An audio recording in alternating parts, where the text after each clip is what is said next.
aujourd'hui, on va aborder un sujet alors qui est connexe à un sujet que j'ai fait il y a une vingtaine de jours. Le sujet s'appelait « Obtenir des peaux parfaites sans Photoshop ». Bon, évidemment, le titre un peu accrocheur, hein, c'est pas jamais parfait, vous le savez.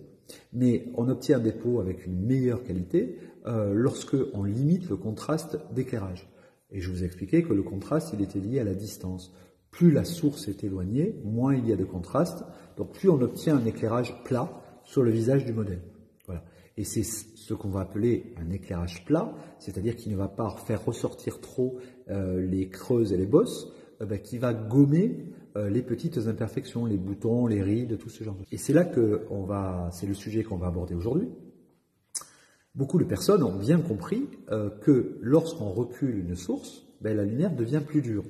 Pourquoi? Parce que quand on recule une source, la lumière devient plus petite. Alors on va dire la taille apparente de la source devient plus petite du point de vue du sujet. Qu'on mesure en degrés d'angle ou en minutes d'angle ou en secondes d'angle selon la distance.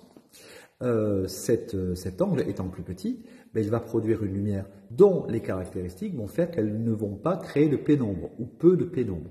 Voilà, donc ça, ces notions, vous les avez approfondies dans mes livres, je ne vais pas y revenir maintenant. Et donc, dans la tête des gens, ils disent, oui, mais Natalia, si tu recules ta lumière, elle devient plus dure. Et la lumière dure, c'est pas beau, ça fait des peaux pas belles. Et c'est là une grosse erreur de la plupart d'entre vous. Pourquoi? Parce que quand vous pensez lumière dure, vous pensez généralement à la lumière du soleil en plein été. Et quand vous pensez à la lumière du soleil en plein été, vous vous rappelez que quand vous avez essayé de faire des photos d'une personne au soleil en plein été, la photo était ratée et pour plusieurs raisons. Alors, quelles étaient ces raisons? La première raison, c'est que la lumière du soleil en plein été, en général, elle est plutôt zénitale. Enfin, en tout cas, elle est au-dessus du sujet.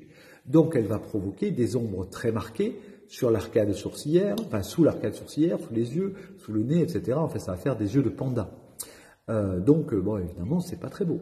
Deuxième chose, la lumière du soleil en plein été, elle fait mal aux yeux. Ce qui fait qu'on va plisser les yeux comme ça et on va faire des grimaces et on va pas être beau. Et puis la troisième raison, c'est que en plein été, il fait chaud, donc on transpire. Et donc quand on fait la photo, ça fait des espèces de petits points de brillance partout. Donc voilà, donc la photo est ratée. Et donc on associe inconsciemment dans notre tête lumière dure et lumière du soleil zénitale en plein été. Et sauf que non, la lumière dure, c'est la lumière dure, mais elle n'est pas nécessairement zénitale, pas nécessairement trop chaude et pas nécessairement trop puissante. Vous pouvez avoir une lumière dure qui n'éblouit pas, qui ne chauffe pas, donc qui ne me fait pas transpirer, et qui est située dans un axe non zénital. En fait, 90% des photos de mode que vous connaissez et que vous aimez, elles sont faites en lumière dure. La lumière dure, c'est plutôt une très belle lumière. C'est une lumière hyper intéressante parce que d'abord, elle va bien dessiner les ombres, elle va construire une image, elle va donner de la puissance à l'image, tandis que la lumière douce, elle donne toujours un côté un peu cucu, un petit peu, voilà, c'est mignon, quoi. Mais elle n'a aucune puissance, tandis que la lumière dure donne de la puissance.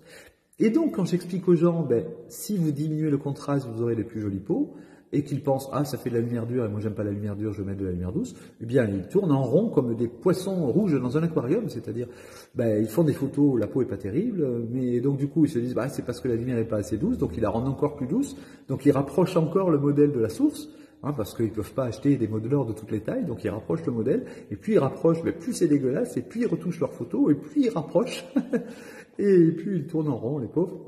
Voilà, et pourtant, ça n'est pas faute de dire et d'écrire, et aussi bien dans mes conférences que dans mes livres, partout, que contraste et qualité de la lumière. Alors, qualité de la lumière, c'est selon que la lumière est dure ou douce, que le contraste et la qualité de la lumière, non, absolument rien à voir. On peut avoir une lumière dure, très contrastée, je sais pas, moi, un tout petit spot très près de vous, elle est très contrastée et très dure. Et on peut avoir une lumière douce et peu contrastée, je sais pas, moi je fais un mur de lumière de 40 mètres de long avec des tissus diffusants et je sais pas, moi 20 flashs derrière, j'aurai une lumière très douce et pas contrastée. Voilà, c'est toujours une histoire de proportion, la photo, vous savez, la photo c'est comme la musique.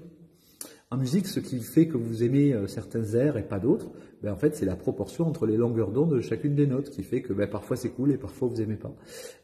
En photographie, la photographie, c'est aussi l'usage d'une onde, sauf que c'est plus une onde sonore, c'est une onde électromagnétique. Et bien en fait, c'est pareil, il y a des proportions dans les ondes électromagnétiques Et c'est ces proportions qui vous donnent l'impression qu'une image est belle ou pas. Et souvent, l'élégance en photographie, ben, c'est justement jouer entre ces différents aspects. Voilà les amis, donc le contraste et la lumière dure sont deux choses différentes. Gardez bien ça en tête. Donc voilà, donc vous avez vu dans mes vidéos, désormais les vidéos de ma plateforme, eh bien en fait ce sont des sujets que j'aborde en détail et que vous verrez en détail en vous abonnant à ces vidéos et en approfondissant ces notions. Bon les amis, sinon vous pouvez lire ou relire mes livres, tout ce que je dis est dedans. Likez cette vidéo, partagez-la si elle vous a intéressé. En attendant, soyez heureux, faites des photos. Ciao.